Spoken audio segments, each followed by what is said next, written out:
Hello again and welcome to our monthly update, this time covering figures for the month of June. During June we saw 2.6 million visits from overseas. That represents a 9% decline on June of last year. Those visitors spent just about £1.6 billion here in Britain. That's a 6% fall. Despite those declines in June, if we look at the year-to-date picture, both the volume and the value of inbound tourism is still up 2% compared with the first 6 months of last year.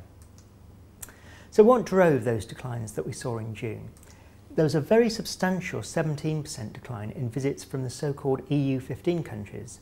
That's places such as Italy, Portugal, Greece, Ireland and Spain. There were obviously 2 bank holidays this June, whereas in 2011 there were none. And historically we found that bank holidays do have a dampening effect, certainly on the volume of inbound business tourism. We spoke last time about the importance of exchange rates, and certainly this June visitors from Eurozone countries were having to pay about 10% more for sterling than was the case last year. And sticking with the Eurozone, it was during the early summer that the economic situation deteriorated further.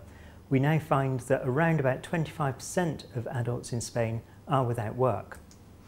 Finally, it wasn't just in Britain, but across much of northwest Europe that the early summer was particularly wet. And we've certainly heard anecdotal evidence from our colleagues around northwest Europe that there has been a surge in bookings to sun destinations. We've mentioned before just how important Heathrow is for Britain's connectivity and for inbound tourism.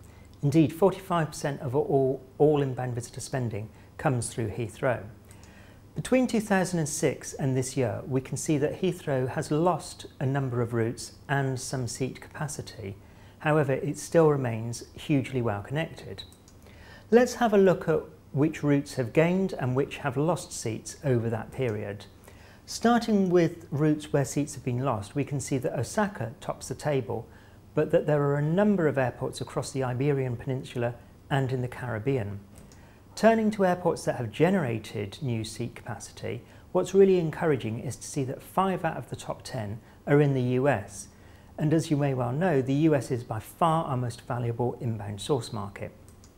Just looking at the airports serving Heathrow with the highest levels of capacity, New York JFK still way out in the lead, but we can see that both Dubai and Singapore have grown capacity over the past 6 years, partly due to additional aircraft departures, but also thanks to the use of larger aircraft on those routes. Next time around we'll have provisional figures for July, and we'll also take a little look at the duration of stay for visitors from overseas. So until then, bye-bye.